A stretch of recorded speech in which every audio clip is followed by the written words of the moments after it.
Hello and welcome to another update. In this one, I'll be covering the latest developments throughout the front line. Starting out in the Zaporizhzhia front, we see that the Ukrainian forces continue their attempts at breaking through the Russian defensive lines.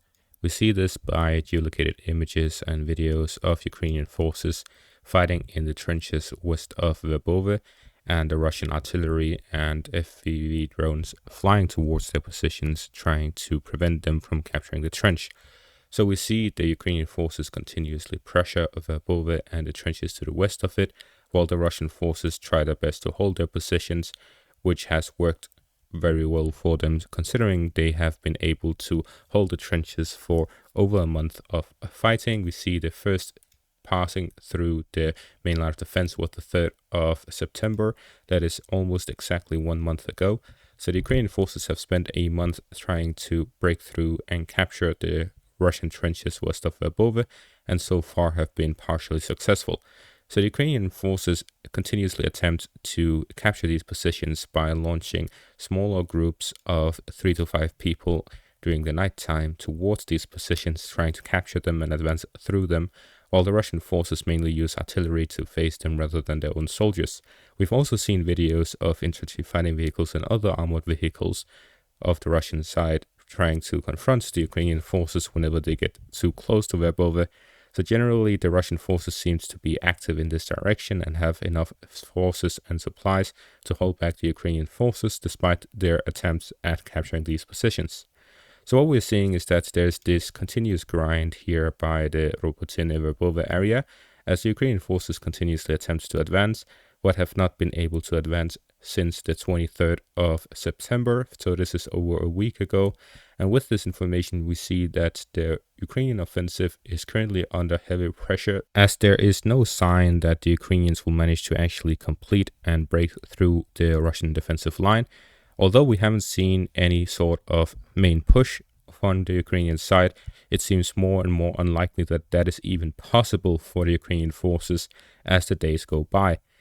Every day we pass, that is closer to the muddy season, and every day that passes, the Russians increase their activities elsewhere.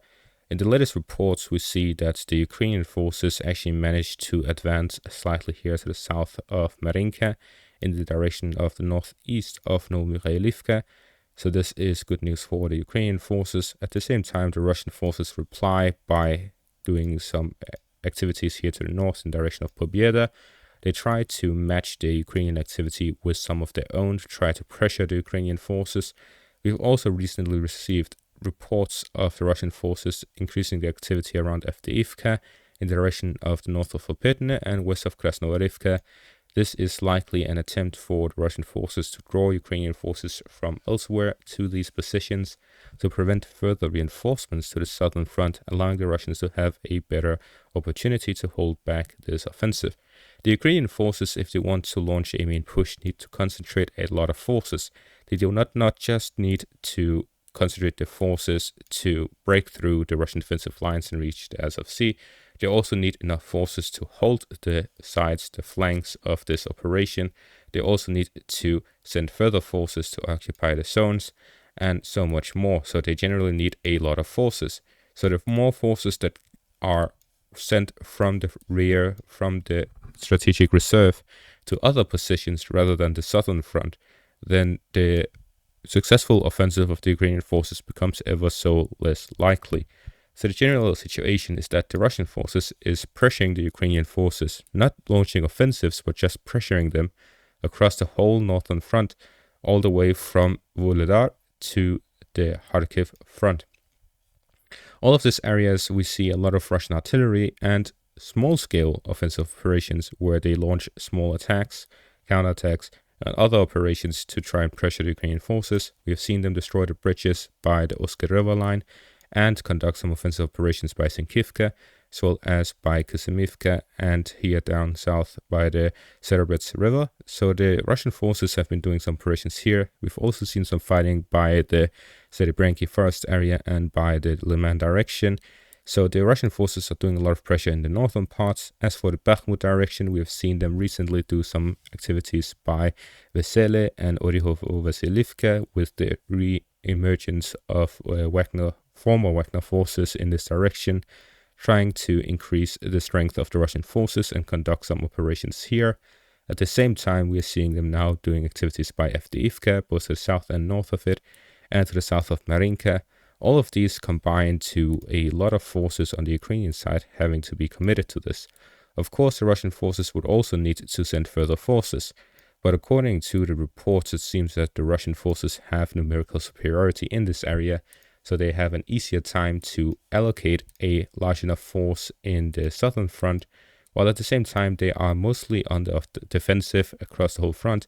The ones doing the offensive operations is Ukraine in the Zaporizhia front and in the direction of Bakhmut. With this, they have used up a lot of forces over the past 4 months, while the Russians have been on the defensive, building up their forces.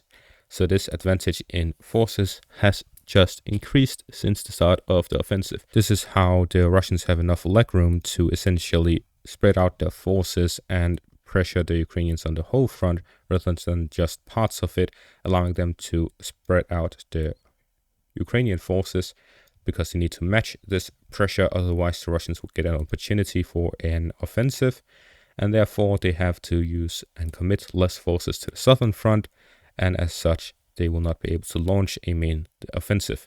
So the current objective of the Russian forces isn't just to prevent the Ukrainians from breaking through, it is to prevent the Ukrainians from even being able to launch an offensive.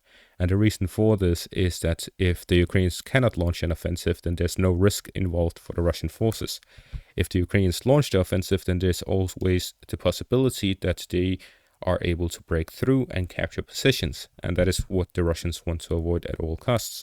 This is why they are pressuring the Ukrainian forces all across the front.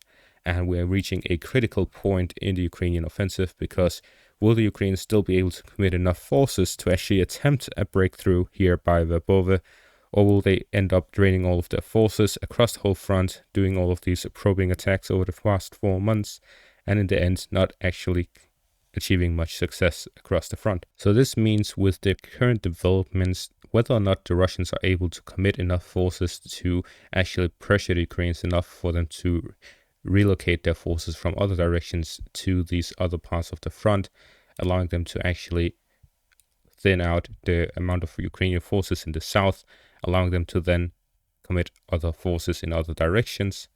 This is actually shown by the lack of Ukrainian activities here by the Remelsky Lech area. Previously, the Ukrainians had consistently been pressuring the Russian forces in this direction for a very long time.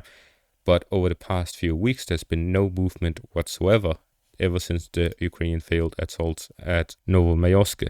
So with this information, we see that the Ukrainian forces do not have enough forces to commit to also pressuring the Russian forces by the Remelsky Lech area. Instead, we're seeing the Russian forces pressure the Ukrainian forces elsewhere. So with this, we're seeing that the power of balance is turning, and the turning point is arriving. As I made a video about 2 weeks ago, the Russian forces seems to be gaining the upper hand, and the Ukrainian forces are refusing to end the offensive. This does not spell well for the future of Ukraine's offensive and the war in general. And that is going to be all for this update. Thank you all for watching, and have a great day.